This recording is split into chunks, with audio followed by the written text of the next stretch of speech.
लालच करना बुरी बात है।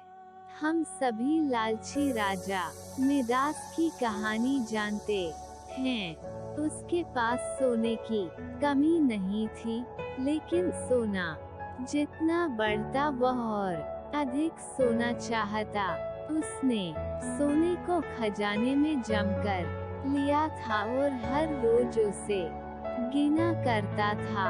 एक दिन जब वह सोना गिन रहा था, तो एक अजनबी कहीं से आया और बोला, तुम मुझसे ऐसा कोई वरदान मांग सकते हो जो तुम्हें दुनिया में सबसे ज्यादा खुशी दे।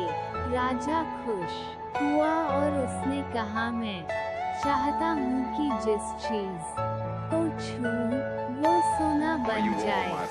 अजनबी ने राजा से पूछा, क्या तुम सचमुच यही चाहते हो?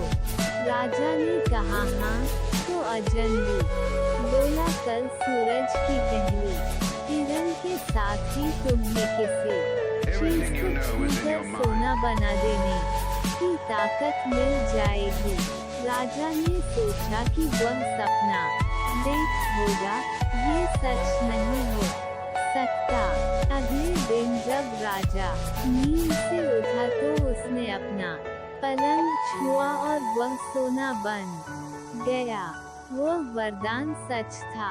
राजा ने जिस चीज को छुआ वह सोना बन गई। उन्होंने खिड़की के बाहर देखा और अपनी नन्ही बच्ची को खेलते पाया।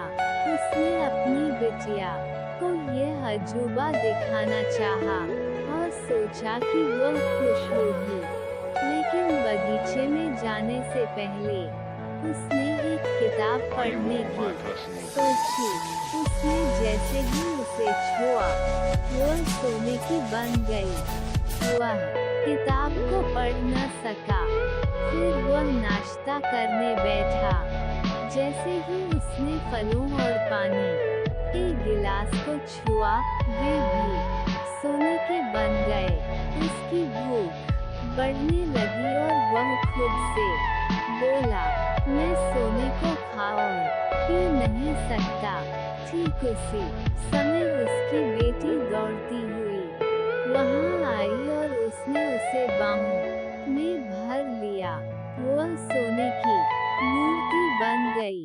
अब राजा के चेहरे से खुशी गायब हो गई। राजा सर पकड़कर रोने लगा। वह वरदान देने वाली अजनबी फिर आया और उसने राजा से पूछा कि क्या वह हर चीज को सोना बना देने की अपनी ताकत से खुश है। राजा ने बताया कि वह दुनिया के सबसे दुखी इंसान है। राजा ने उसे सारी बात बताई। अजनबी ने पूछा, अब तुम क्या पसंद करोगे, अपना भोजन और प्यारी बिटिया या सोने के ढेर और बिटिया की सोने की मूर्ति?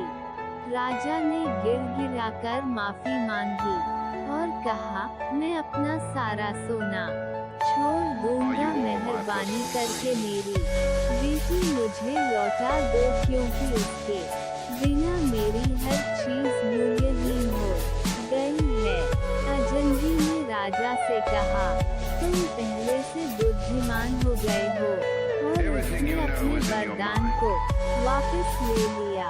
राजा को अपनी बेटी वापस फिर से मिल गई और उसे एक ऐसी सीख मिली जिसे वह जिंदगी